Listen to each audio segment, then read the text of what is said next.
Bienvenido, es un honor tenerlo con nosotros. El tiempo es todo suyo. Muchas gracias, Ceci. Un saludo a todas las personas que nos están acompañando y quiero de manera especial saludar a nombre del Ecuador y felicitar la iniciativa a la Universidad Adventista de Bolivia, porque esto nos ayuda a todos a crecer, a fortalecernos.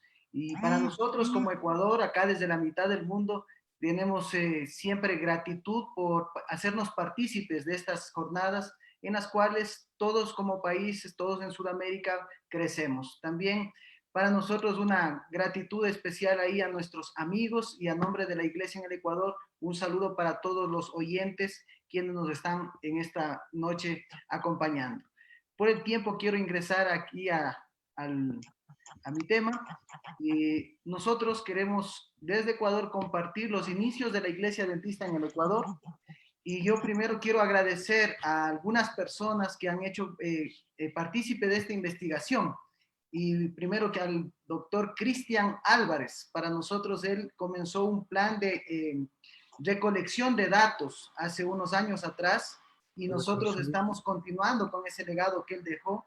Y a este equipo, con la base del doctor Cristian Álvarez, que está ahí como docente en la Universidad Adventista de Bolivia, también se han sumado personas que nos han ayudado y yo quiero agradecer públicamente a Daniel Ortega, a Daniel Cueva, al pastor Antonio López, al pastor Joel Leiva, quienes comenzaron un estudio que yo creo que Dios siempre estuvo trabajando para que podamos tener ahora una información más amplia de lo que hasta aquí hemos tenido y obviamente con nuestros historiadores del Ecuador. Ahora, nosotros hemos dividido el inicio de la Iglesia Adventista del Séptimo Día en el Ecuador en 4 periodos, desde el año de 1880 a 1915, para poder nosotros comprender cómo fue que la Iglesia en el Ecuador pudo establecerse. El primer periodo, desde 1880 hasta 1903, nosotros hemos puesto como Pensando en Ecuador. Desde 1904 hasta 1906 tenemos los pioneros de la Iglesia Adventista del Séptimo Día en el Ecuador. Desde 1907 hasta 1911 comienzan las primicias de la Iglesia Adventista del Séptimo Día en el Ecuador y en 1912 hasta 1916 la organización de la primera iglesia y el desarrollo de la misma. Ahora, en este primer periodo, desde 1880 a 1903, quiero recordarles a todos los que están que en el Ecuador se hace, en la Iglesia Adventista de manera mundial, se hace referencia al Ecuador en 1868, en donde se hace referencia a un terremoto que sucedió en el Ecuador y esto se lo señala como un evento que señalaba el tiempo del fin. Esa tal vez es la primera vez que se señala el nombre del Ecuador en una de nuestras publicaciones. Ahora, después, en el año de 1873, se menciona al Ecuador como una de las naciones más defensoras del catolicismo en el mundo. Y cabe recalcar que esto se da porque en el Ecuador, cuando en 1871 sucedió que Víctor Manuel II, él tomó confiscado parte del Vaticano, fue el Ecuador el único país que emitió una misiva oficial reclamando la devolución de las tierras a la Iglesia Católica bajo en ese tiempo el papado del Río de Pío IX. Esto es interesante para nosotros. Al Ecuador se lo reconoce como un país netamente católico.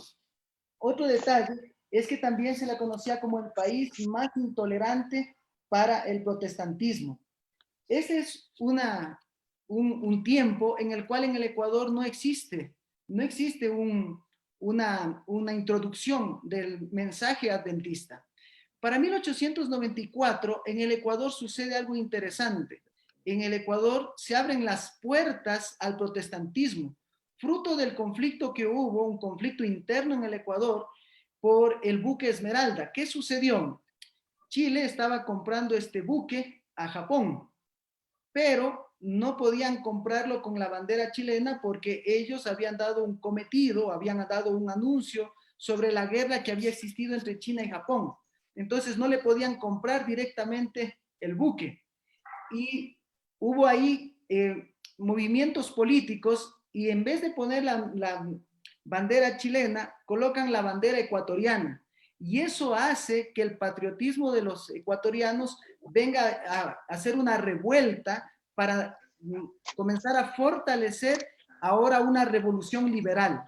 Y sucede que en ese año, en el año de 1894, se abren las puertas al protestantismo porque el revolucionario líder del Partido Liberal, Eloy Alfaro, gana como presidente y él permite que comiencen a llegar, que comience el protestantismo a ingresar en el Ecuador.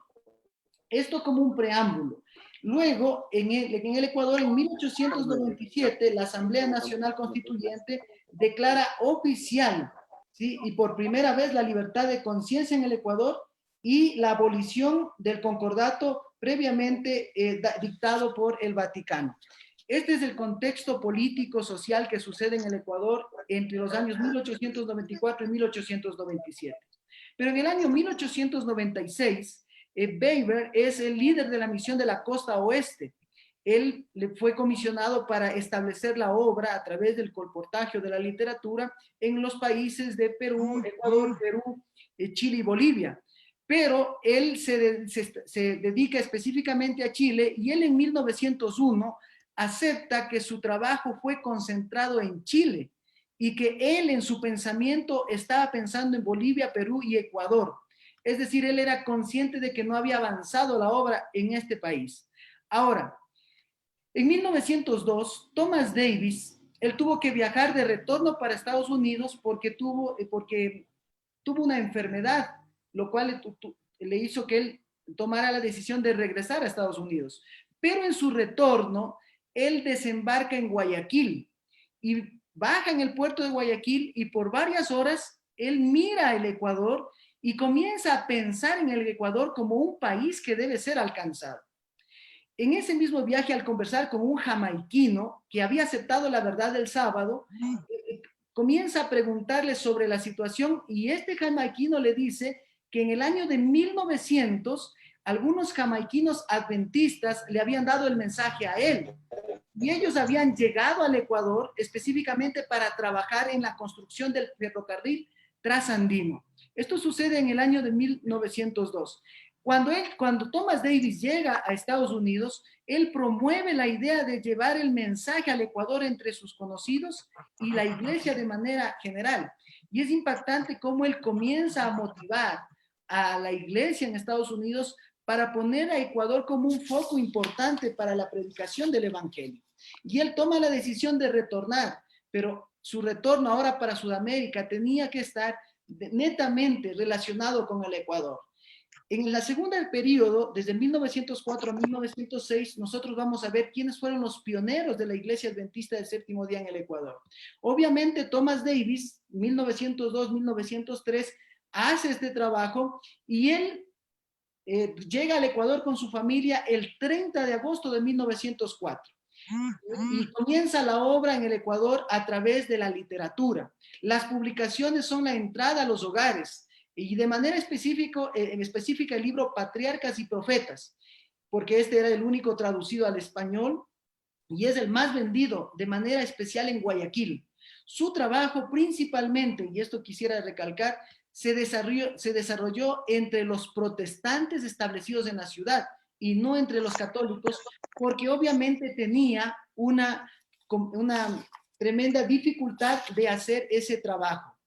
Ahora, para el año de 1905, algo interesante sucede. Él sigue predicando, sigue compartiendo a través de la literatura en medio de aflicciones y oposición por parte del clero católico y comienza a difundir los libros. Y él tiene un año después de su llegada aproximadamente, él llegó en agosto y en septiembre, le dan la oportunidad de tener su primera predicación a unos profesores de una escuela en la ciudad de Babahoyo. En ese mismo año llega el ministro George Keisberg junto a su familia como el primer ministro ordenado que llegó al Ecuador. Y ahora juntos, finalizando 1905, juntos comienzan a distribuir literatura ya en Guayaquil, en Milagros, comienzan a ampliar el mensaje del tercer ángel. Ahora, terminando 1905 e iniciando 1906, sucede algo interesante. Después que ellos regresan entregando la literatura, en Guayaquil, ellos reciben la visita del hermano Baca, quien había aceptado la verdad del sábado.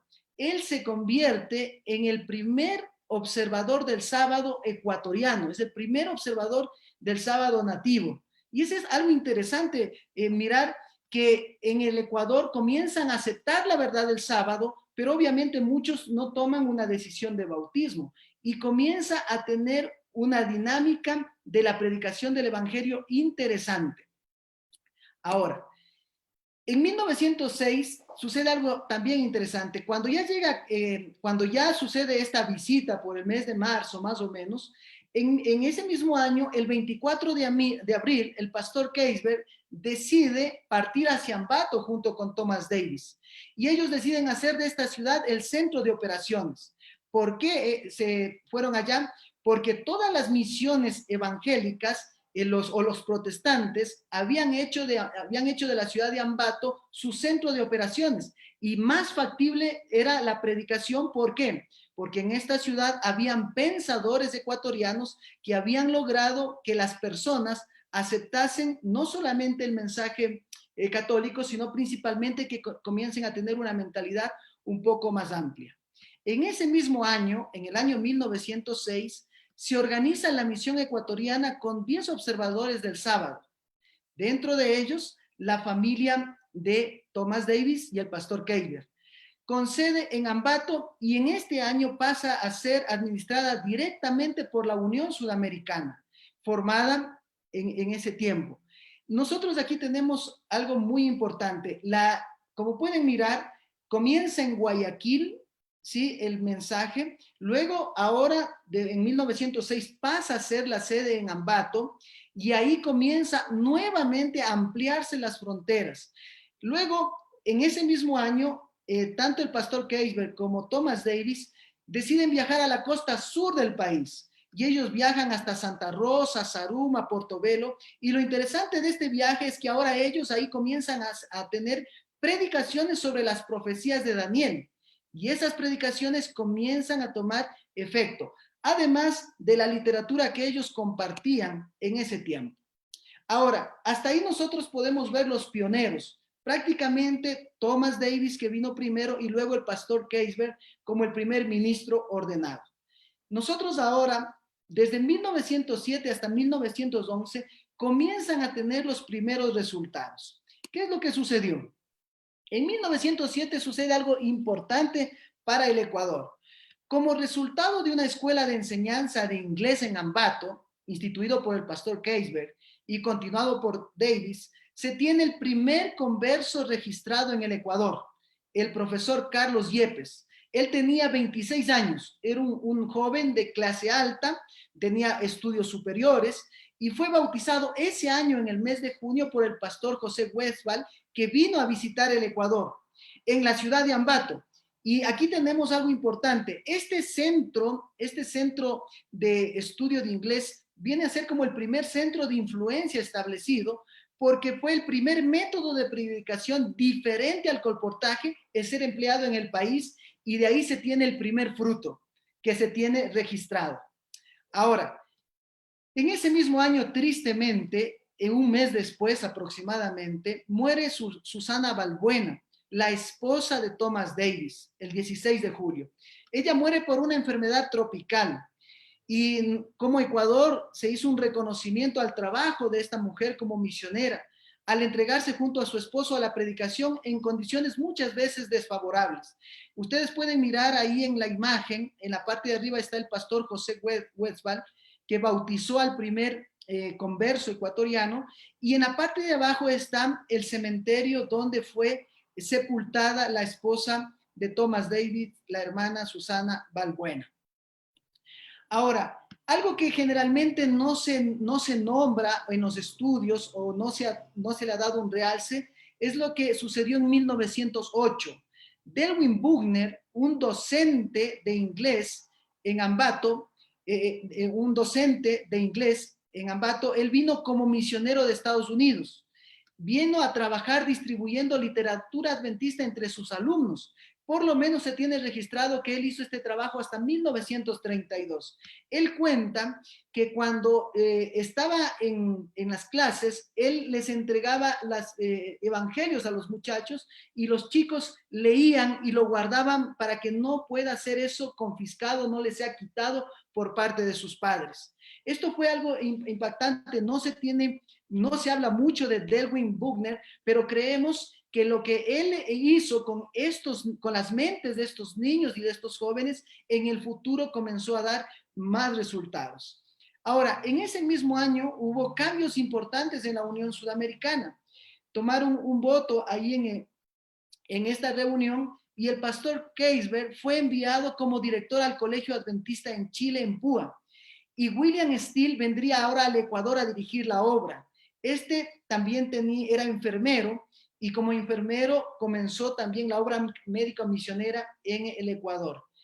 Esto sucedió en el año de 1908.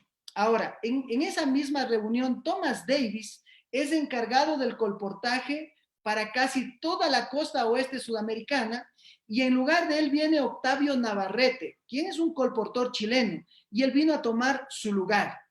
Ahora, en ese mismo año, en 1908, Quito fue visitada por Thomas Davis y junto con Navarrete y el pastor Steele, que ahora era el líder en la ciudad, ellos entran a la ciudad de Quito. Más o menos ustedes tienen ahí una foto de cómo era Quito para esa época. Ahí, y ellos comienzan a mirar cómo la literatura comienza a ser distribuida. Ya en esos años comienzan a visorar que obviamente como capital del país tenían las facilidades porque el protestantismo había logrado que otros llegaran a dar el mensaje. En ese año, en el año de 1911, luego de estos años en los cuales ellos comienzan a hacer un trabajo intenso, en el año de 1911 ellos trasladan la sede hasta Quito, tras la recomendación hecha por la Conferencia General y la Conferencia de la Unión Sudamericana. Importante esto, porque ellos pasan, miren, comenzó en Guayaquil, luego pasó en 1906 a Ambato y ahora en 1911 se traslada la sede a Quito. Y justamente en ese año, dentro de ese movimiento misionero que estaban haciendo, Julio Espinosa es el segundo converso bautizado en la ciudad del Guabo, en la provincia del Oro, por el pastor Weller, que también ese año estuvo acá. Y aquí comienza a tener una dinámica, la predicación del evangelio, que comienza a crecer de manera aparentemente lenta, pero efectiva. Ese mismo año hay un documento que no es adventista, pero que es de la Gospel Message, de la Alianza Evangélica Cristiana, y ellos hacen un comunicado en el cual indican que los metodistas que vivían en Quito fueron atendidos por la literatura que habían dado los colportores adventistas. Y de manera especial, Benjamín de la Torre, él no se tiene un registro de bautismo, pero se convirtió y él es el primer misionero licenciado para la iglesia en el Ecuador en el año de 1917. Pero ¿cómo es que él llegó a la conversión? Fue porque el mensaje a través de las publicaciones había logrado cumplir el cometido y nosotros tenemos esa bendición en el Ecuador de tener este dato. Ahora, la última parte, desde el año 1912 hasta 1916. Hasta aquí nosotros vimos cómo se pensó en el Ecuador, los pioneros en el Ecuador, las primicias en el Ecuador. Como ustedes pueden mirar, hasta aquí nosotros tendríamos 2 miembros registrados, bautizados en el Ecuador, ¿no? El de 1906 y también el de 1911. Ahora, ¿qué pasó de 1912 a 1916? En 1912 viene a ser el líder en el Ecuador el pastor Santiago Mango. Él era argentino.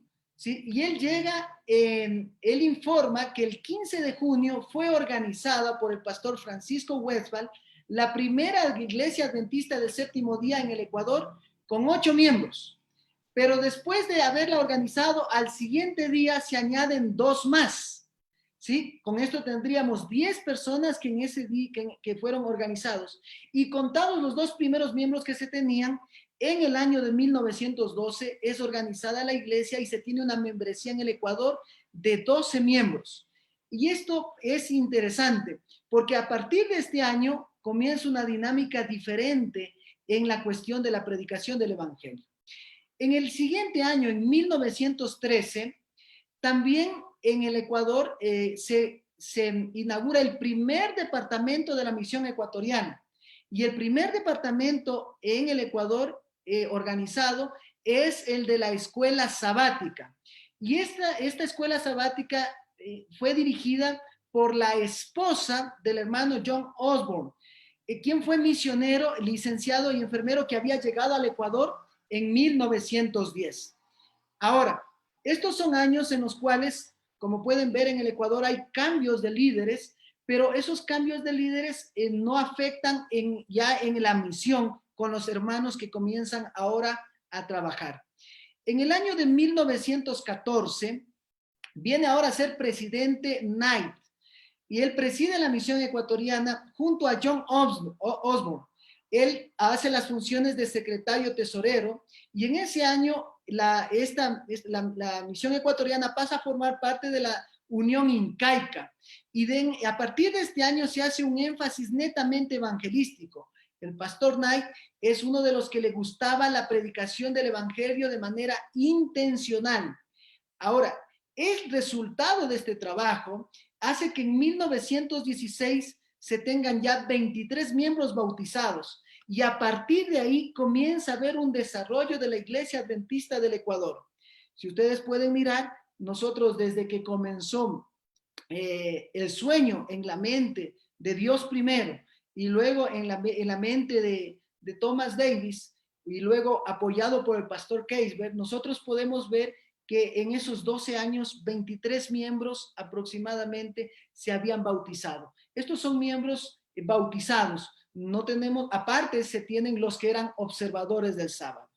A manera de resumen, en la estadística de miembros, ustedes pueden ver que desde 1900 no se tiene ningún registro hasta el año de 1905. En el año de 1906 se tiene registro de 10 guardadores del sábado. No se tiene un registro de gente bautizada. En el año 1907 tenemos el primer bautismo y tenemos en ese año 6 guardadores del sábado. En el año de 1908 mantenemos esa cifra. En el año de 1909 ya tenemos nosotros bautizados, solamente bautizados 5. En el año de 1910 hay 5 personas bautizadas y un guardador del sábado que participaba de la iglesia. En 1911 tenemos 5 personas bautizadas y 7 guardadores del sábado. En 1912 ya tenemos 12 bautizados y así se genera en el 13, en el 14, en el 15 y con 23 en el 2016. En realidad, nosotros como Ecuador podemos ver la mano de Dios dirigiendo a lo largo de los años.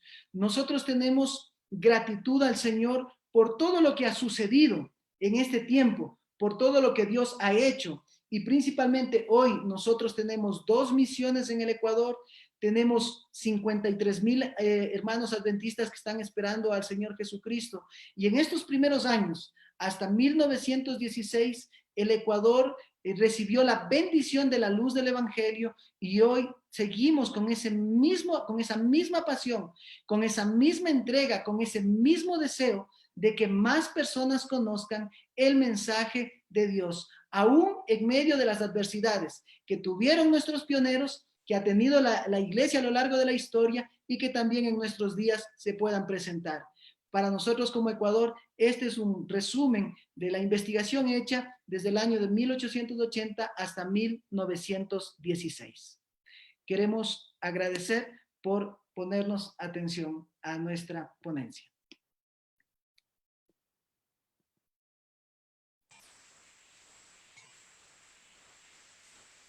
Muy Muchas gracias, Pastor Darling Ayala, por la brillante exposición que nos refiere al país de Ecuador, la historia del adventismo en Ecuador. Tenemos en este espacio del programa unas preguntas que queremos invitar ahí al encargado Joshua. Joshua, buenas noches. Por favor, avancemos con la parte de las preguntas.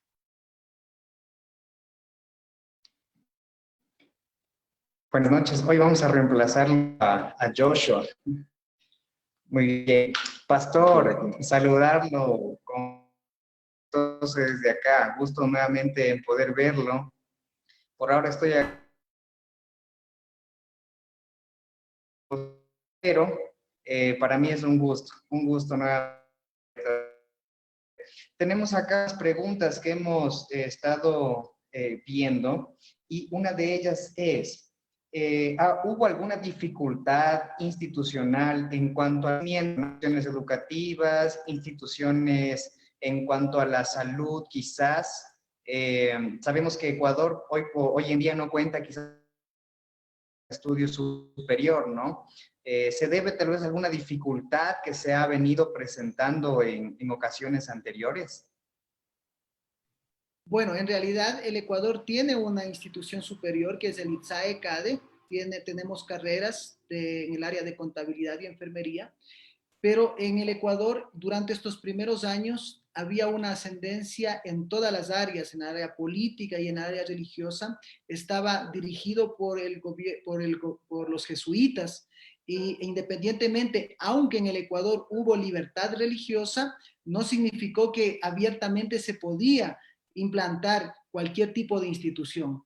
Obviamente, tanto estos primeros años se dificulta la implantación de la educación de una casa de salud, pero la predicación, que fue la base, comenzó a aflorar, ¿no? Hoy con el Ecuador tenemos una clínica, hoy en el Ecuador tenemos 15 instituciones educativas de primaria, secundaria, y tenemos el ITSAE, que es nuestro ente superior. Entonces, en medio de las dificultades que han habido en todo este tiempo, nosotros consideramos y creemos firmemente que Dios ha seguido guiando, y aún en medio de esa oposición para poder plantear el estandarte de la educación adventista, de la salud, vemos que la mano del Señor ha estado con nosotros, porque tenemos no solamente resultados tal vez teóricos, sino tenemos visibles, ¿no? Seguimos hoy predicando a través de la Clínica Adventista de Quito, tenemos el sistema de educación trabajando, tenemos un sistema de colportaje, así que nosotros, aún en medio de todas esas dificultades que sí se presentaron al principio, creemos y hemos visto la mano de Dios dirigiendo la obra en el Ecuador. Pastor, muchas gracias. Una última pregunta que hemos recepcionado, tenemos acá, en cuanto a los registros literarios, ¿no? Quizás en cuanto a la historia del adventismo en Ecuador, ¿no se ha encontrado quizás algunos historiadores o un vasto contenido literario, ¿no? ¿A qué se debe esto quizás? A que no tenemos quizás mucho contenido en registro histórico, ¿no? En cuanto al crecimiento o al adventismo en el Ecuador, a sus orígenes. Ok, como yo comencé al principio indicando, en realidad en el Ecuador se trabajó de manera parcial. Hubieron personas que se dedicaron a hacer un registro histórico, pero son en los últimos años que por la iniciativa de la misma iglesia en Sudamérica se comenzó a hacer una investigación más profunda. Y como ustedes pudieron ver, cada una de las partes de la presentación que pudimos nosotros presentar, tenemos documentación de la Review Angela, de la revista Señales de los tiempos, de la revista adventista de esos años. Entonces, hoy tenemos nosotros una documentación un poco más amplia, y obviamente cada país tiene sus desafíos, ¿no? Y Ecuador, por esta misma incidencia del catolicismo en el Ecuador, que hasta hoy es un porcentual muy alto, no pudo desarrollar historia que pueda aportar tal vez. Hoy tenemos nosotros gratitud a Dios porque los pastores que han salido del país, los pastores y los jóvenes que han ido a estudiar en otros países son los que han hecho una compilación de estas fuentes que ahora para nosotros son evidencias de cómo el adventismo en el Ecuador de manera especial fue creciendo y se fue desarrollando. Entonces, estamos convencidos, una vez más lo digo, de que Dios está dirigiendo la iglesia y aunque no tenemos tal vez muchos expositores, hoy podemos mirar que la información que tenemos es una información válida, verídica, que nos anima, que nos fortalece y que está motivando a que otros jóvenes también puedan comenzar a hacer historia. Porque dentro del equipo que yo presenté al principio, hay 2 jóvenes recién graduados de teología que con la dirección del pastor Joel Leiva lograron recapitular mucha de la información que hoy podemos presentar de manera clara y objetiva a la iglesia en Sudamérica.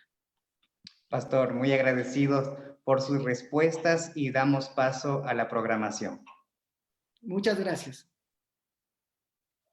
Gracias, Marlon. Muchas gracias, pastor, también por todas las explicaciones. Esperemos que Dios pueda seguir bendiciendo todo el trabajo que se está haciendo allá en Ecuador.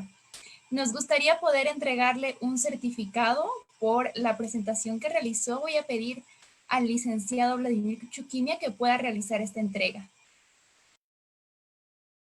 Así es, Cecilia, y bueno, agradecemos profundamente al pastor Darling a la distancia, y quisiera entregar el certificado con un abrazo digital, ¿no? No sé cómo se puede enviar un abrazo digital, pero un abrazo allá al pastor Darling, a todos los pastores en ese lindo país, un aprecio especial ahí con el país de Ecuador. Hemos estado trabajando allá por casi 7 años y de parte de toda mi familia también un abrazo para todos aquellos con quienes hemos podido trabajar y servir a Dios. Estamos contentos, Pastor Darling, porque hemos podido conocer, ¿no? Y es siempre inspirador conocer historias de los pioneros, de lo que ellos han tenido que tal vez sacrificar por la obra de Dios. Y pues eso nos anima también a seguir sirviendo a Dios de la mejor manera. Y es interesante, es impresionante saber que 105 años después aproximadamente, pues, vemos un pueblo adventista en Ecuador fuerte, creciendo, y también seguramente en estos momentos difíciles en todo el mundo, también con la ayuda de Dios saldrán adelante. Así que, querido pastor, muchas gracias por toda esa información que nos va a ser siempre útil para poder renovar nuestras fuerzas y nuestras energías para servir a Dios. Pastor, ahí está en la pantalla el certificado digital como ponente. Ahí está con el nombre del pastor Magíster Darling Ayala, por haber participado como expositor en la 3ª jornada de investigación titulada Fuentes y Evidencias de los Orígenes de la Iglesia Adventista del Séptimo Día en países de la División Sudamericana en el periodo de 1880 hasta 1916.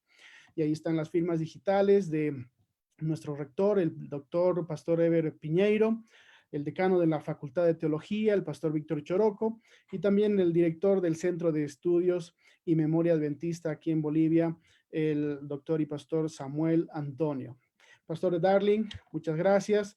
El certificado estará en su correo, lo puede imprimir, enmarcar y que sirva de un recordatorio del aporte a toda esta comunidad de investigación a través de la tecnología en este tiempo. Muchas gracias, pastor. Que Dios le bendiga.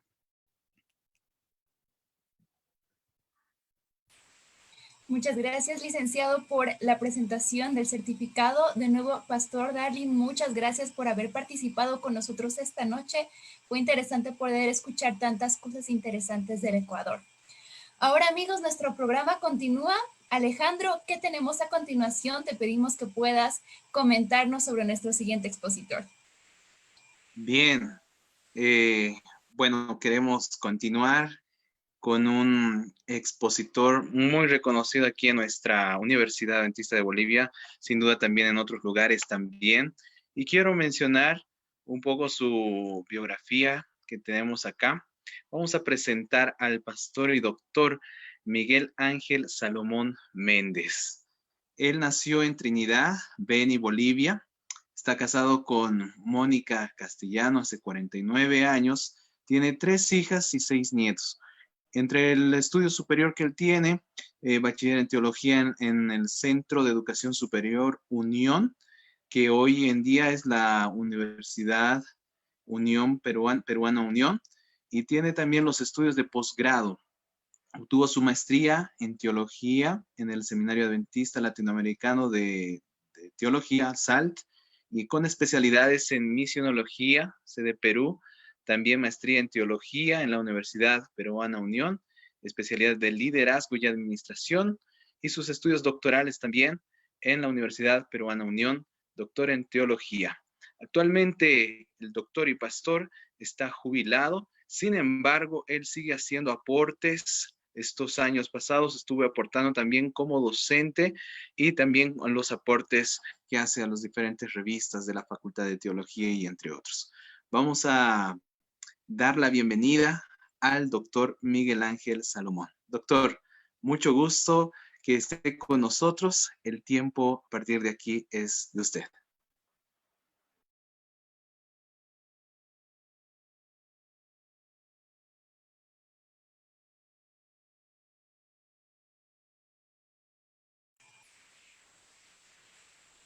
Disculpe, pastor, su micrófono está deshabilitado.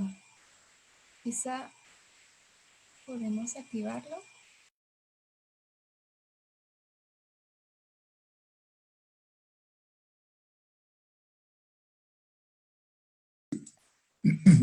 Ahora sí, ¿me escuchan?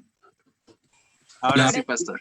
Ok. Gracias. Buenas noches, quería saludarlos a todos, agradecerles por la invitación y felicitar a todos los organizadores de este evento que considero muy importante para todos aquellos que tenemos interés en el conocimiento y desarrollo de nuestra iglesia en Sudamérica.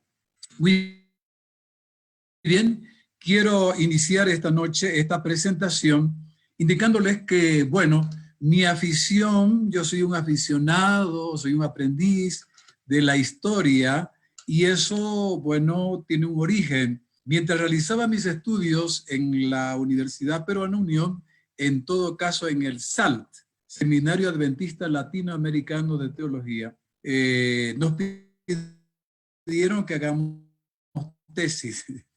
Creo que solamente 2 o 3 hicimos, nos atrevimos a hacer.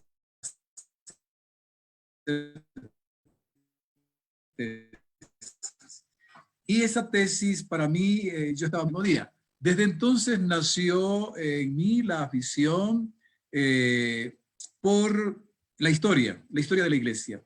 Y es así que hice esa tesis y algo inaudito. Les voy a contar un poquito. No sé si se puede hacer una tesis sin tutor, sin asesor. Me tocó hacer mi primera tesis de historia sin asesor, sin tutor.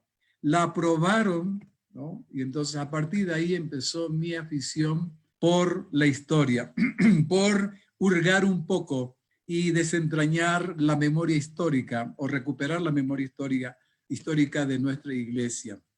Ese trabajo, por esas circunstancias de la vida, una investigadora alemana que vino a Bolivia para hacer un estudio etnográfico, que más adelante vamos a presentar su libro, su tesis, ha citado en su documento de tesis este trabajo inicial. Bueno, hablemos ahora de las fuentes bibliográficas que estamos usando.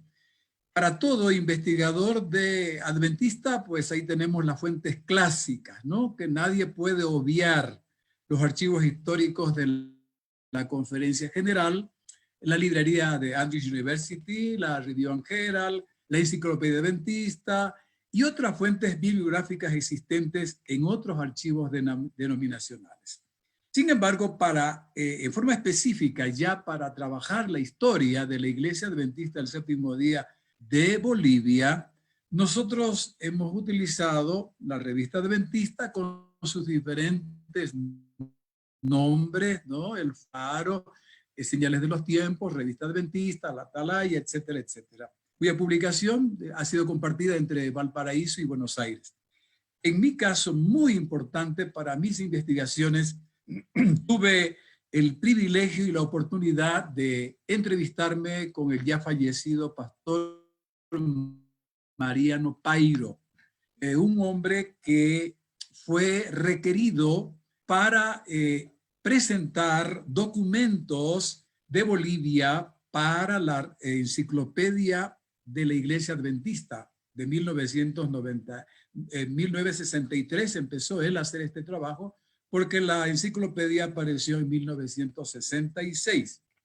También nos hemos munido del libro de las actas o acuerdos de la Iglesia, ¿no?, en sus diferentes presentaciones, los estados financieros que están en el archivo de la misión, en la Misión Boliviana Occidental, informes estadísticos preparados para las diferentes instancias de la Iglesia, la correspondencia, todo esto se encuentra en los archivos de la Misión Boliviana Occidental, básicamente donde hemos hecho nuestros trabajos de investigación. Bueno, hablando acerca de los acuerdos o de las minutas, aquí les presento, por ejemplo, el primer acuerdo, la primera minuta que se tiene tanto en los archivos de la misión como en los archivos de la Unión, lo que fue la Unión Incaica, ¿no? Allí esta es la primera minuta, el primer acuerdo de julio 28 de 1920, ¿no? Esta es la copia del primer acuerdo. Ahí está Bonpol, es el primer presidente, o en ese acuerdo aparece él como presidente, y Ray Shepard aparece como secretario. Existen acuerdos de la Iglesia, no hay minutas, desde la creación de la misión en 1907 hasta 1919. Tal vez podríamos nosotros recordar que en ese tiempo no existían, digamos, el cuerpo administrativo completo de un presidente, de un secretario y un tesorero. Era una sola persona la encargada, el administrador de la misión. De igual manera, de 1909 hasta el 11, cuando el pastor Fernando Estal es el único administrador responsable de la Iglesia de Bolivia. Por lo tanto, esta es la razón o las razones por las cuales no hay minutas, no hay acuerdos. Otros elementos que nos han ayudado, por ejemplo, les presento aquí a 3 órganos informativos importantes. El Illimani, una revista que ya no se publica. El órgano informativo de la Iglesia Adventista del Séptimo Día. Era de la Misión Boliviana y después de la Misión Boliviana Occidental, cuando se dividen los dos campos, Oriente y Occidente. Uno con sede en La Paz y el otro con sede en el Oriente. Nace la Misión del Oriente y también ellos publican, inician su revista titulada El Mensajero del Oriente. Ahí tenemos estos 2 informativos, estos 2 órganos oficiales de la Iglesia, donde presentan el avance de la Iglesia, crónicas del desarrollo, etcétera, etcétera, etcétera. Y luego, el que tenemos aquí en pantalla, tenemos el Correo Incaico. Esta revista del Correo Incaico realmente tiene una historia muy interesante. Y yo quisiera mencionarles que desgraciadamente hay personas, yo los califico de piromaniáticos. ¿Quiénes son los piromaniáticos? Los que se gozan viendo el fuego, ¿no?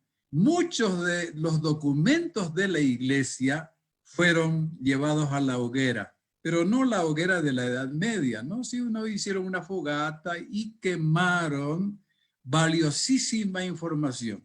Y con mucho pesar les muestro aquí el último número del correo, de la revista El Correo Incaico, órgano informativo de la Iglesia. Ahí está la portada con la creación de la Universidad Adventista de Bolivia, ¿no? Cuando nació nuestra universidad allí en Vinto. quiero decirles que había una colección bien elaborada, bien preparada por la extinta ya la señora Nercida de Ruiz, una mujer que es su vida, digamos, es un patrimonio de la Iglesia Adventista por su dedicación al ministerio de los conquistadores. Ella se encargó de empastar, de organizar esta copia, pero por esas circunstancias de la vida que les menciono, algunos dijeron, bueno, estos documentos ya son viejos, antiguos, y los tiraron a la hoguera. Luego tenemos aquí en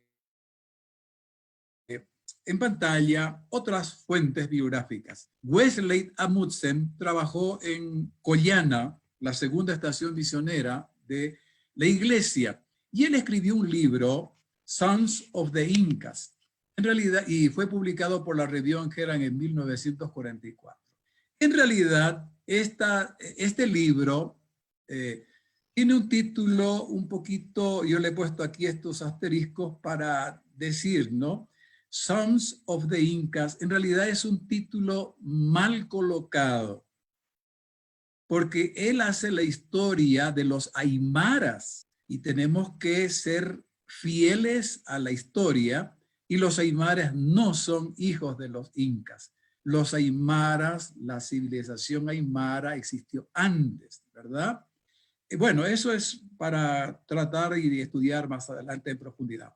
Luego tenemos acá un panfleto, breve reseña histórica de la primera iglesia adventista de Bolivia en Rosario, que fue escrito por Marcos Chuquimia. Es un panfleto que trata de hacer una pequeña historia allí. Tenemos el libro de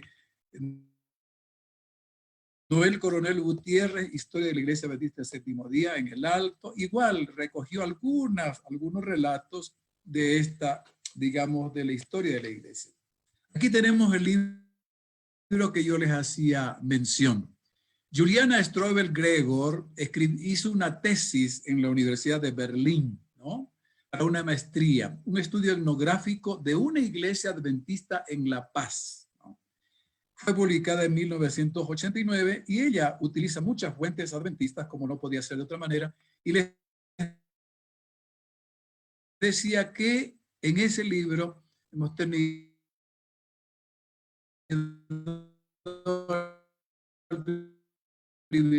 del colegio. Luego tenemos a otro autor que es el doctor muy importante, es histórica, es Breve Historia de las Raíces del Adventismo en Bolivia, Pedagogía de la Salvación y Revolución hacia el Interior. Son documentos históricos muy valiosos e importantes. Muy bien, con esto, como este marco introductorio, voy ahora a presentarles nuestro plan de trabajo.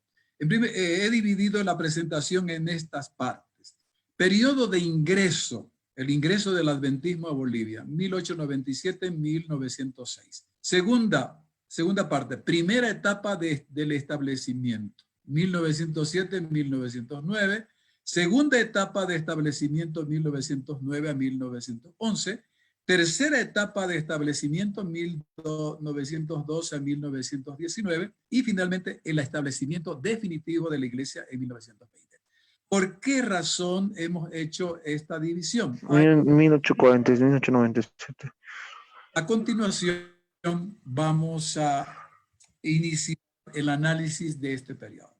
El periodo de ingreso, antes de que los adventistas del séptimo día hubiesen ingresado a Bolivia, ya lo habían hecho 4 diferentes denominaciones: los bautistas canadienses, los hermanos de Plymouth, la Iglesia Episcopal Metodista y la Misión India Boliviana. Y algo muy interesante, Peter Wagner, una autoridad en crecimiento de iglesia, misionología, etcétera, etcétera, trabajó en Bolivia como misionero en La Paz y Cochabamba especialmente.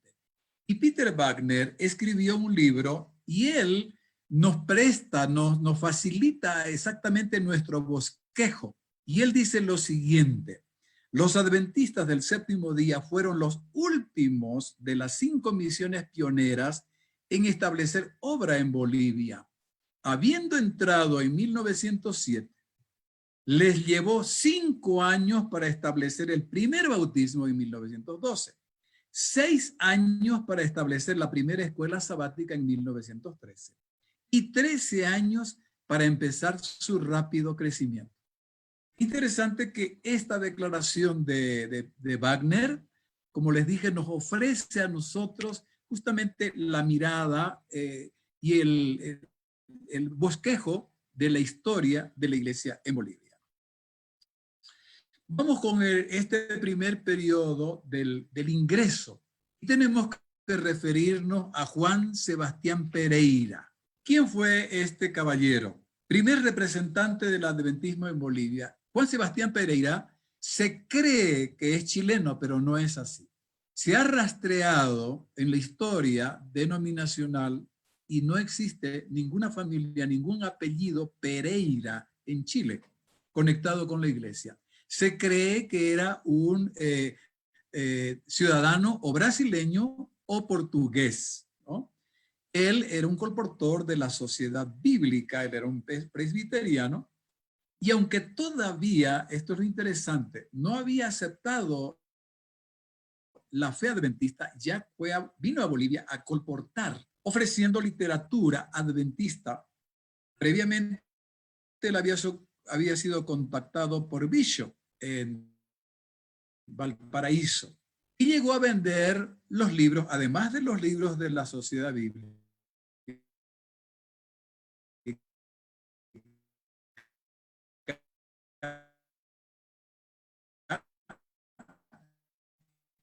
que él representaba los libros y la literatura adventista.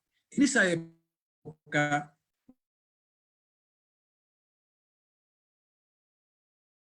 no existe la libertad de cultos en Bolivia, se aprueba entre 1905 y especialmente en 1906. Y él, en sus viajes, ofrece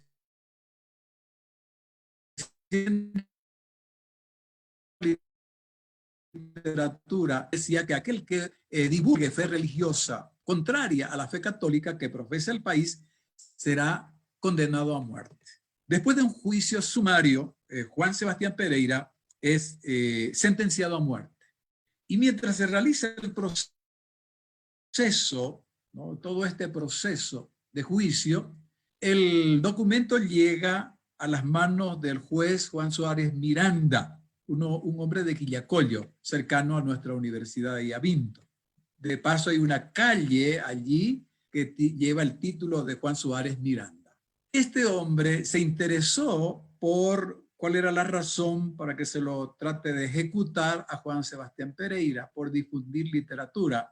Y después de un estudio muy profundo, Juan Suárez Miranda aboga y logra que este caballero, Juan Sebastián Pereira, no sea ejecutado y sea colocado en libertad.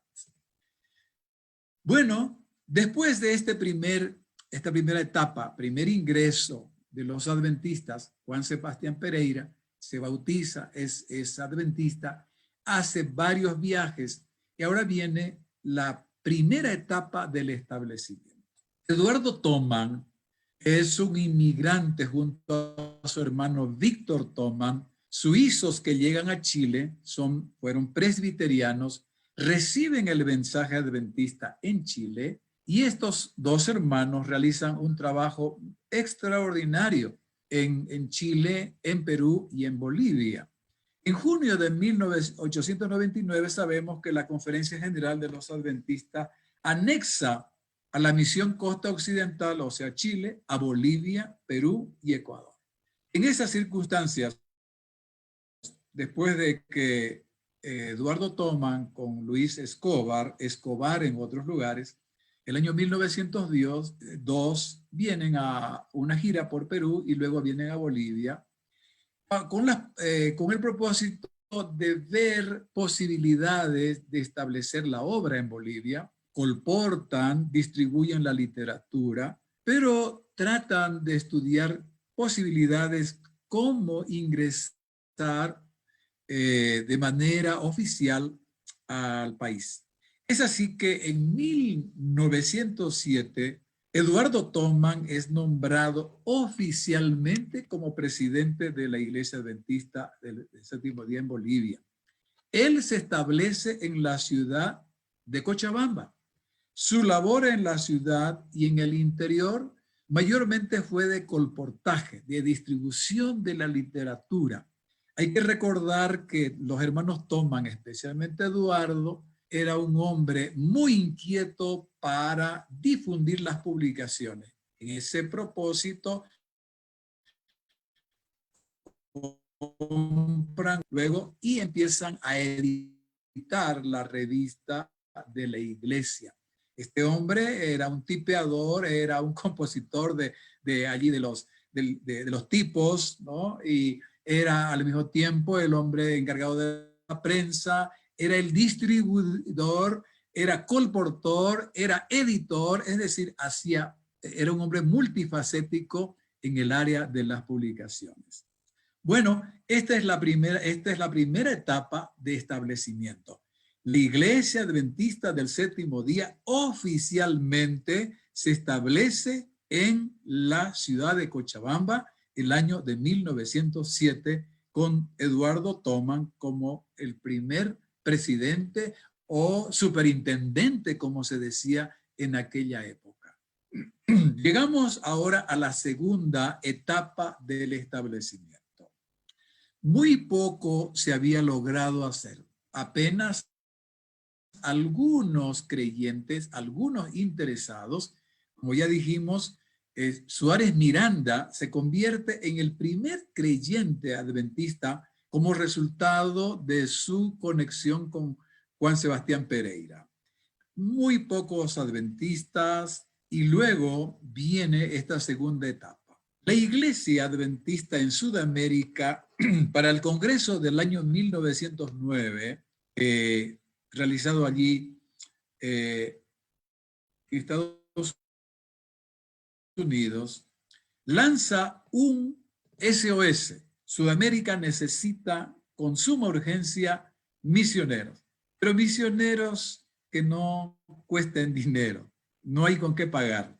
La iglesia siempre en sus comienzos fue muy sacrificada, no tenía los recursos.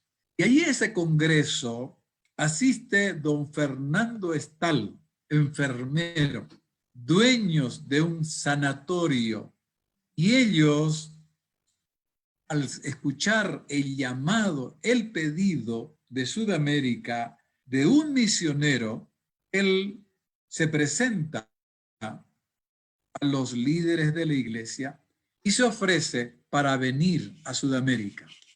Y le dijeron, para usted tenemos un campo, tiene que ir a Bolivia. Después de 21 días de viaje, embarcado en el puerto de Nueva York, él llega a Mollendo, Perú, y luego ahí tren desde Arequipa hasta Puno, y luego toda una noche en el barco que sale desde Puno, desembarca sobre el lago Titicaca en el puerto de Huaqui, ya en el lado boliviano. Es allí donde hay un grupo de representantes encabezado por Eduardo Thoman, Miranda y otros simpatizantes de la iglesia que ya estaban para unirse a la iglesia, van a darle la bienvenida a Fernando Estal, al puerto de Huaqui. Y de allí se trasladan por el tren hasta la ciudad de La Paz.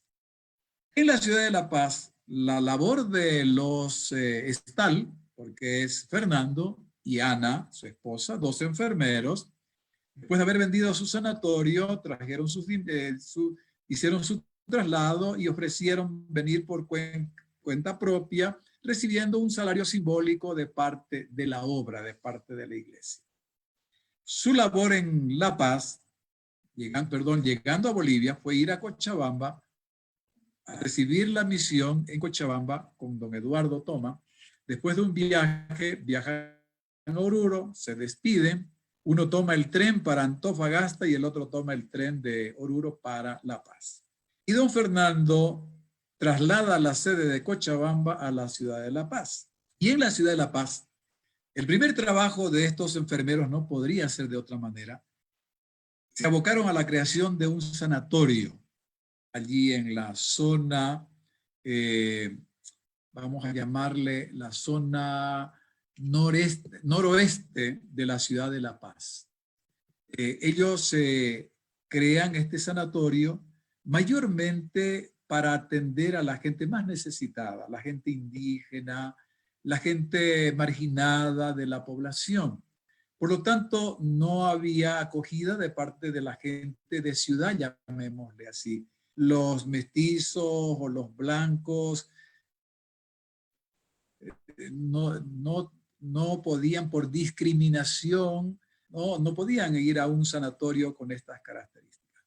Don Fernando y su esposa se establecen en La Paz. Él hace giras de colportaje por los Yungas, viaja a Coroico, viaja a Chulumani y a otros lugares de los Yungas para vender la literatura y tratar de conseguir personas interesadas en el mensaje adventista. Para lograr un trabajo más consistente, don Fernando pide la ayuda de un colportor, primer colportor oficial a Bolivia, don Otto Schulz. Es enviado para venir a La Paz, a Bolivia, a colportar. Él colporta en la zona central y sur de Bolivia, especialmente en los centros mineros. Para seguir teniendo el apoyo, pide también la colaboración de otras personas. Es así que en 1910 llega a Bolivia a don Ignacio Calvermater y su esposa Cecilia. Ellos se unen a los STAL como enfermeros, colportores, conferenciantes, y es decir, ahora sí hacen un grupo muy interesante. Stahl, Schulz, Calvermater ya hacen un equipo de trabajo, dan conferencias, colportan, consiguen interesados y se tienen los 3 primeros bautismos. La señorita Salles, no tenemos el nombre, no hay mucha información. Calvermater indica que la señorita Salles de La Paz, de familia muy representativa, se contactó con la enfermera doña Ana Stahl y en ese contacto ella necesitaba ayuda médica y como era familia pudiente, dice yo puedo ir a Estados Unidos y ella la recomienda al sanatorio adventista en Washington. Y allí viaja la señorita Salles para recibir tratamiento médico. En ese sanatorio le dan el mensaje adventista. Como ya había un contacto previo con la señora Ana Stahl, la señorita Salles recibe los estudios bíblicos y viene a Bolivia ya casi como una adventista para unirse a la iglesia. La primera entre los adventistas.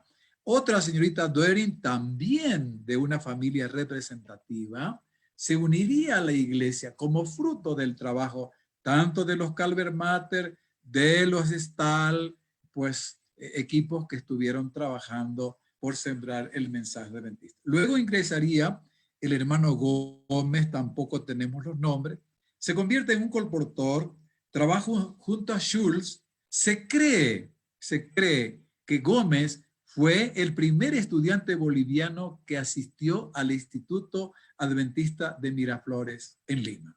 La tercera etapa del establecimiento, Paul, 1914-1919.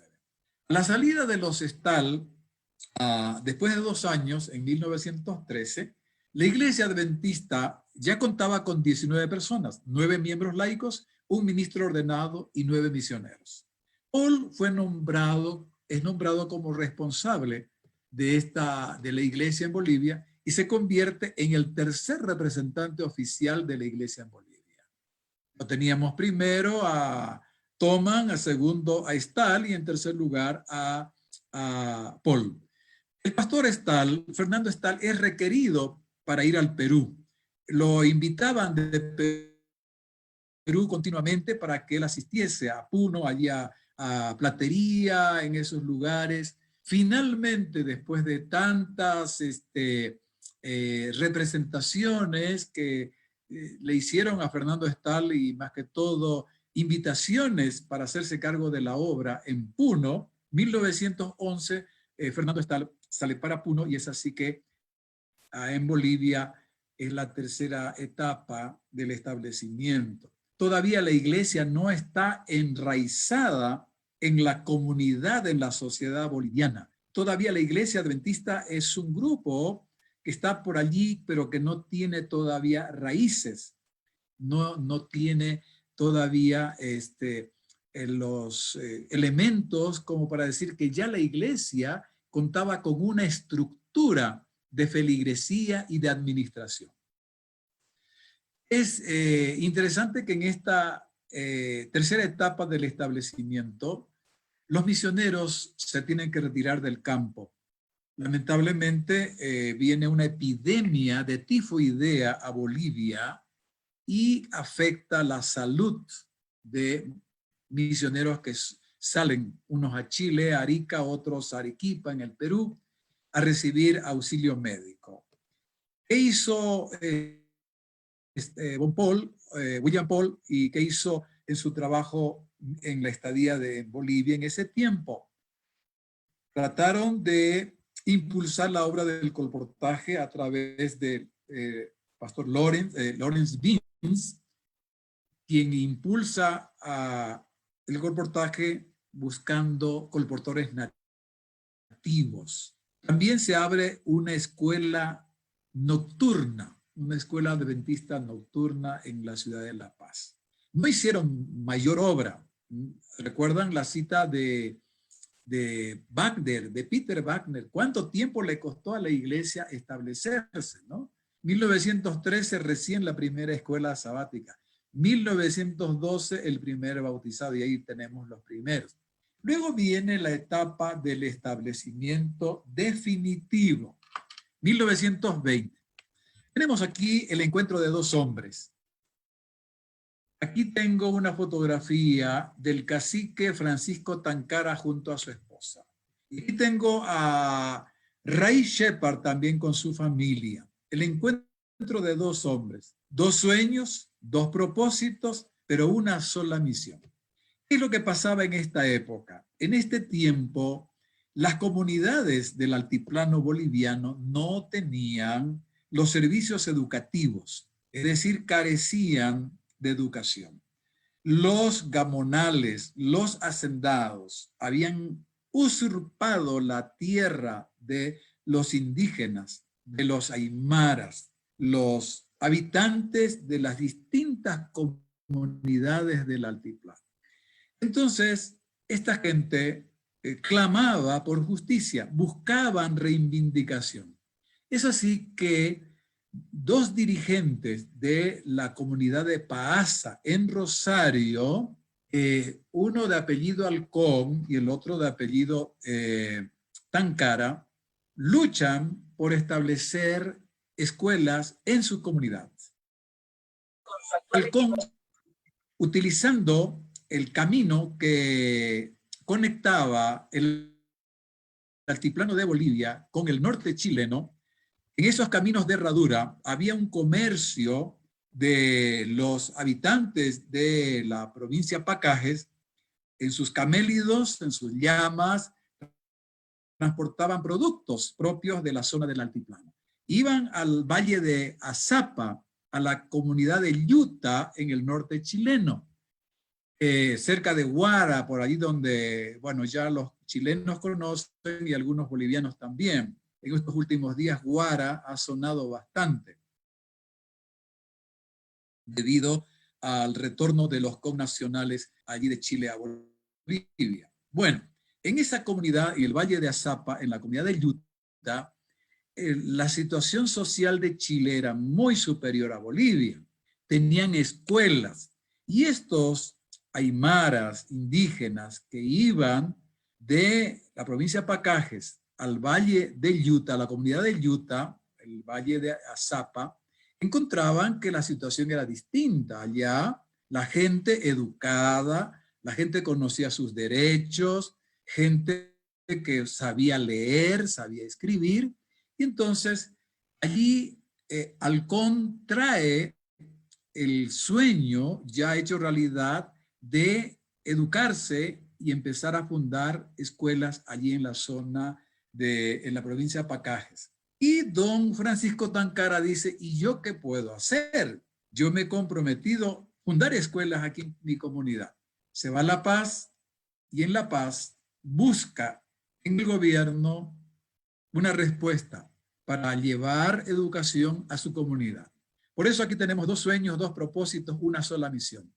Y aquí don Ray Shepard había venido a Bolivia en 1920 y él también venía con otro propósito, venía con otro sueño, establecer la obra adventista en Bolivia. Y entonces es así que Ray Shepard llega a Bolivia. Su principal objetivo era establecer el adventismo en la comunidad aymara. Él era un fiel discípulo de Fernando Estal. Casi 10 años ya había trabajado en Puno. Conocía muy bien la experiencia exitosa de la iglesia en el altiplano peruano. Por lo tanto, visita 2 comunidades, o las comunidades de Irpachico, Iquiaca, Caquiaviri, donde funda algunas escuelas que deja en manos de algunos colaboradores, algunos maestros, ¿no? Algunos venían de Perú. Y finalmente se da el encuentro providencial, lo que se conoce en Bolivia, en la iglesia adventista, la epopeya, es una epopeya moderna de la iglesia adventista en Bolivia. Aquí tenemos una carta. Ray Shepard llega, se comunica con las autoridades de gobierno, visita a diferentes ministerios y especialmente al Ministerio de Educación, diciendo que la iglesia adventista está en condiciones de atender los requerimientos de la gente postergada, los aymaras del altiplano. Y después de varias conversaciones, en marzo de 1920, el 17 de marzo, ahí tengo la carta, ustedes tienen, una carta del ministro de Educación, es una carta a las autoridades administrativas y escolares. Y él dice lo siguiente: muy señores míos, el señor Ray S. Shepard, representante de la misión boliviana de los adventistas del séptimo día, desea establecer escuelas especialmente para los indígenas. Animado por este deseo, quiere visitar varias localidades de este departamento con el propósito de investigar qué puntos son los más favorables para el establecimiento de las arriba mencionadas escuelas. El ministro, en consideración de los nobles deseos que impulsan al señor Shepard a extender luz espiritual entre la raza indígena, desea recomendarle especialmente a las autoridades administrativas y educacionales con el objeto de que faciliten su cometido, ayudándole decisivamente y colaborando con él. Firmado Guillermo Áñez. En esa época parece que era una autoridad en el Ministerio de Educación, si no era el ministro. Bien, ese es el trasfondo para la gran epopeya que inició la iglesia adventista en 1920. Se encuentra, el ministro de Educación dice, aquí hay gente de la provincia de Pacajes que están permanentemente busque y busque y busque un maestro. Nosotros no tenemos maestros para el altiplano, mucho menos para ir a trabajar en lugares tan alejados. Y es así que le dice, miren, al cacique Tancara y su comitiva, les presento aquí el hombre, esta es la respuesta para ustedes. Lo presenta Ray Shepard, lo llevan, ¿no? Viaja en tren, Calacoto, allí de luego a mula, en caballo también, hasta llegar a Rosario. Allí se escribe la epopeya más hermosa de la iglesia. Y tenemos, miren ustedes, él llega a fundar una escuela. Aquí tenemos en la foto inferior, está el templo de Rosario y luego está la escuelita, la casa pastoral. Y ahí tenemos el primer bautismo. Imagínense, Ray Shepard llega, funda una escuela, porque ese era el propósito principal. Recibe la colaboración de los líderes de la comunidad, aunque un gran sector se opone y hace mucho trabajo de oposición hacia la obra de Ray Shepard. Sin embargo, después de un año de trabajo, casi un año, 86 primeras personas son bautizadas en el río Mauri, después de un trabajo. Estamos avanzando lo más rápido. Al día siguiente, el pastor José Wedman, líder de la Iglesia Adventista en Sudamérica, organiza la primera Iglesia Adventista del Séptimo Día. Así comienza, así se inicia esta epopeya hermosa, magnífica, de la Iglesia Adventista. Este es el establecimiento definitivo. Ahora sí la Iglesia ya encuentra raíces para establecerse de manera definitiva. Aquí tenemos hombres, solamente es una selección. Inocencio Chuquimia, maestro misionero en 11 comunidades del Altiplano de La Paz. La Escuela de Rosario, como vamos a ver un poquito más adelante, se convierte en el centro neurálgico de preparación de misioneros, maestros misioneros, para llevar el mensaje a las diferentes comunidades del Altiplano. Ramón Chuquimia, maestro y fundador de distintas congregaciones en el Altiplano paceño. Lamentablemente fue reclutado para ir a la Guerra del Chaco 1932-1935, donde fallece. Tenemos allí a Bonifacio Montevilla Alcón, maestro misionero. Trabajó fundando escuelas en las diferentes comunidades del Altiplano. Y aquí tenemos a otro personaje, no tenemos su fotografía lamentablemente, Domingo Chuquimia Condori. Este hermano Chuquimia, hijo, ¿no?, de una familia que anhelaba y buscaba, como toda persona del altiplano, educación, superación. Queremos superarnos para reclamar nuestros derechos, nuestras tierras. Queremos por todos los medios escuela. Conocedor de una escuela cercana a su comunidad, Mollebamba, los paceños adventistas de tradición sabe qué nombre es el que acabo de pronunciar, Mollebamba. En Mollebamba había una escuela y este papá de Domingo le dice, por favor, anda a Mollebamba, busca un maestro que venga y estudie las posibilidades de fundar una escuela aquí. Domingo va, es un joven, había trabajado en las minas, ahora va a ese lugar. Dice, el papá le dice, yo quiero que mi hijo no sea cualquier persona, quiero que él se supere y que estudie. Domingo va a Mollebamba, busca al maestro de apellido Castro, y allí lo encuentra y le dice, mi padre lo necesita con urgencia, y se fueron.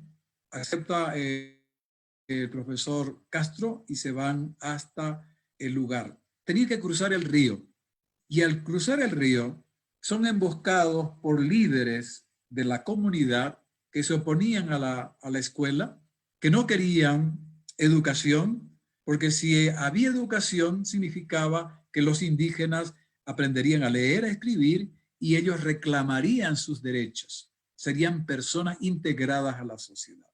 Es allí donde lo golpean a don Domingo, prácticamente lo dan por muerto a la orilla del río. Mientras tanto van en persecución del profesor Castro.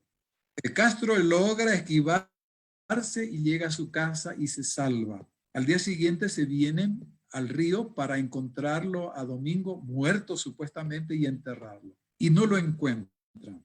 Domingo había salvado la vida, se había despertado cerca de la noche. Él había escuchado lo que le hacían sus enemigos y volvió donde su padre, y finalmente él fue enviado a la Escuela Adventista de Rosario y se convierte en uno de los grandes maestros, misioneros y educadores en el altiplano boliviano. Solamente demuestra, aquí vienen, ustedes ven la repetición de Chuquimia, Chuquimia, Chuquimia. La comunidad de Rosario, la iglesia en Rosario, fue la formadora de hombres y de mujeres. Los Chuquimia, bueno, los Chuquimia. René Chuquimia en la Unión Austral, tesorero. Alcón, Plácido Alcón en la Unión Austral, en Paraguay. Los Mamani, los Montevilla. El pastor Federico Chuquimia, bueno, todavía vive, está en Estados Unidos, tesorero de la Unión, de la ex Unión Incaica, administrador de ADRA, etc. Los Mamani, los Montevilla.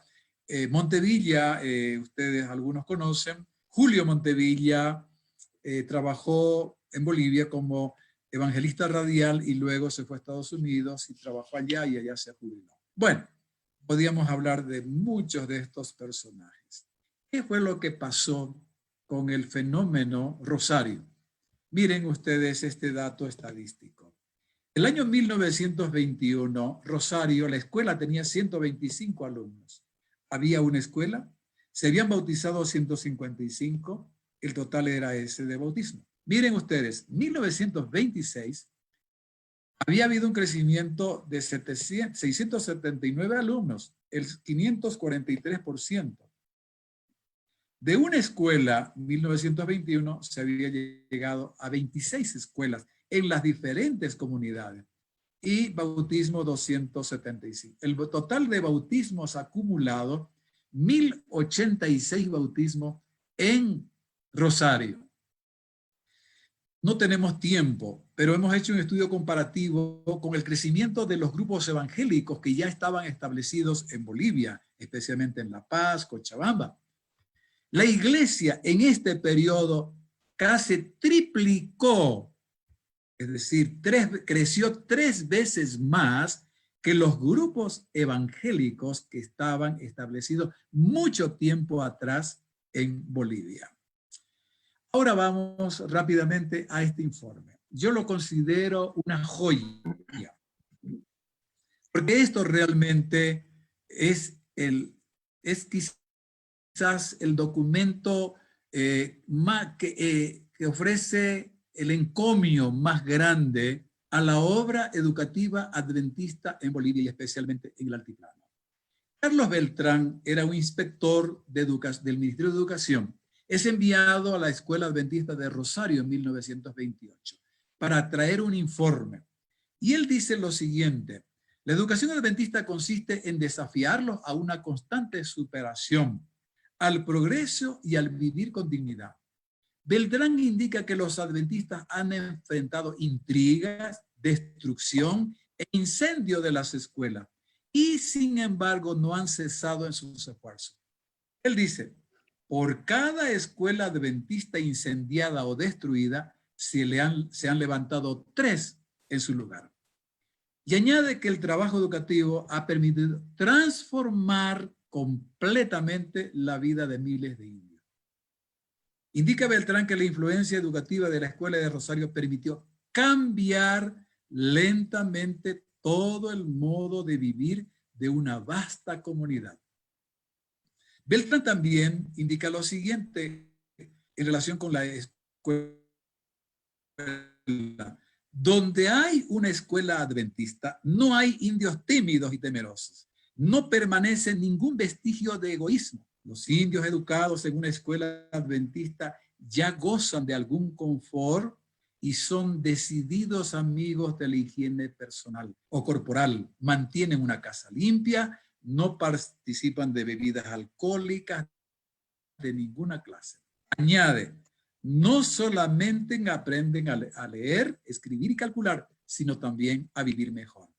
Y dice él, esta escuela de Rosario es una escuela normal. ¿Qué cosa es una escuela normal? La compara para un centro de formación de maestros. Dice, añade que allí se han educado más de 80 maestros indios que al presente están trabajando en diferentes provincias del departamento con los mejores resultados.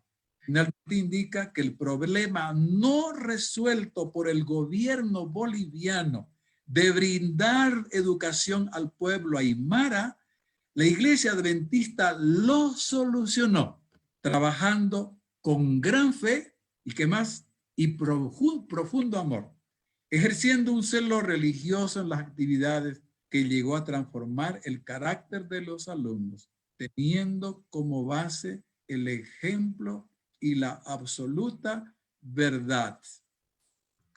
¿Qué quiere decir esto?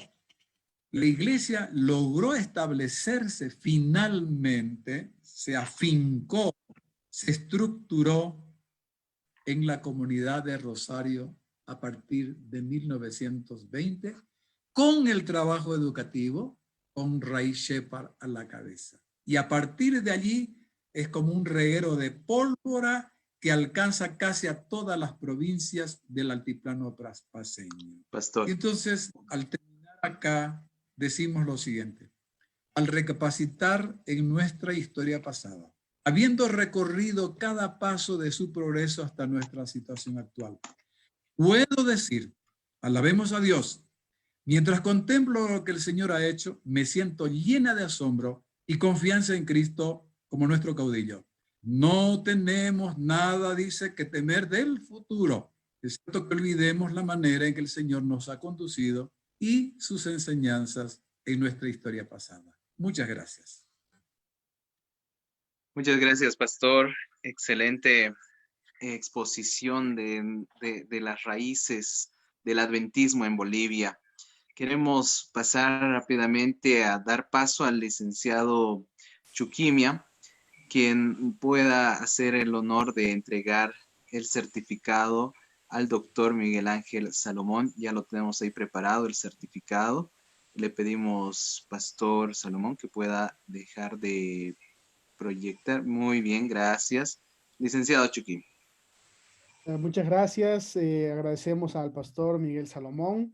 Pastor, ha sido un privilegio tenerlo con nosotros en esta tercera jornada de investigación, en esta quinta noche, y recordándonos cuán bueno ha sido Dios con la iglesia aquí en Bolivia desde sus inicios, tímidos podríamos decir, humildes al inicio, con el sacrificio de muchos pioneros que vinieron a evangelizar aquí en las tierras bolivianas, y también recordando cómo Dios ha guiado a estas personas para que puedan sembrar la semilla del evangelio y ver cómo en una comunidad en Rosario, pues Dios bendijo mucho a toda la gente y a toda la comunidad, tal como decía el último informe. Pastor, muchas gracias.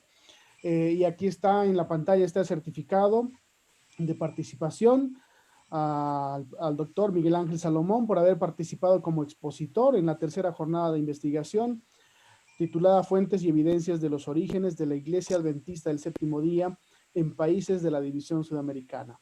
Querido pastor, muchas gracias una vez más y estamos seguros que así como usted puso en la última cita ahí, que Dios ha guiado el pasado de la iglesia, los inicios de la iglesia, y Dios guiará a la iglesia en este tiempo de crisis y también en la última parte de la historia de la humanidad hasta que nuestro Salvador regrese por segunda vez. Muchas gracias, pastor. Que Dios les bendiga. Muy bien, muchas gracias, Vladimir, y gracias a todos quienes estuvieron en esta noche haciendo posible esta presentación. Muchas gracias, pastor. Cecilia, ya nos vamos, ya vamos terminando la transmisión, pero necesitamos dar algunos anuncios importantes. Por ejemplo, repetir la información de que ustedes nos puedan mandar su fotografía tipo carnet, ahí que se encuadre su rostro, porque nosotros estamos preparando algo muy especial. Pedimos que ustedes envíen al correo que fue enviado ahí en el chat hasta mediodía de mañana, de 11 a 12 del mediodía de mañana. Por favor, háganos llegar su fotografía. Y en la noche también queremos tener un espacio especial, llegando a nuestra sexta noche, penúltima noche. Queremos invitarles a que todos vamos a tener un momento especial, Cecilia. Vamos a sacarnos una foto de este evento como antecedente. ¿Qué te parece, Ceci? Me parece una idea muy bonita, Alejandro, que todos podamos salir en una foto para poder recordar este momento y esta jornada de investigación tan interesante. Muy bien. Ahí yo me puse recién ahora una corbata. Hace rato estaba sin corbata. Así que ustedes pueden también estar formales para la foto de mañana. Envíenos su foto y para la foto en la transmisión. Y mañana lanzamos esa sorpresa que venimos ya mencionando desde ayer. Aún me da muchas ganas de decirlo, Cecilia, pero esperemos hasta mañana. Después de la foto estaremos anunciando la sorpresa especial. Exactamente, amigos, así que no se pierdan mañana, vamos a tener una ponencia muy interesante y también van a saber cuál es la sorpresa. Para terminar este programa, vamos a invitar a Marlon que pueda dirigirnos con la última oración. Vamos a orar. Querido Señor, gracias por habernos acompañado hasta este momento, haber otorgado tu Espíritu Santo para que nosotros podamos entender, comprender y desde luego que nos motivará para también compartirlo con los demás acerca de nuestra historia, acerca de nuestra identidad. Te pedimos que nos acompañes y que nos permitas el día de mañana retomar nuevamente esta actividad de historia de nuestra iglesia. Te agradecemos, Padre, y te pedimos todo esto sin merecerlo en el nombre de Cristo Jesús. Amén. Amén. Muchas gracias, Amén. Marlon. A nuestros pastores invitados, gracias por haber estado con nosotros. Los esperamos mañana a la misma hora. Buenas noches, Alejandro. Buenas noches, amigos. Buenas noches, Cecilia. Que Dios los bendiga. Buenas noches Hasta mañana. a todos.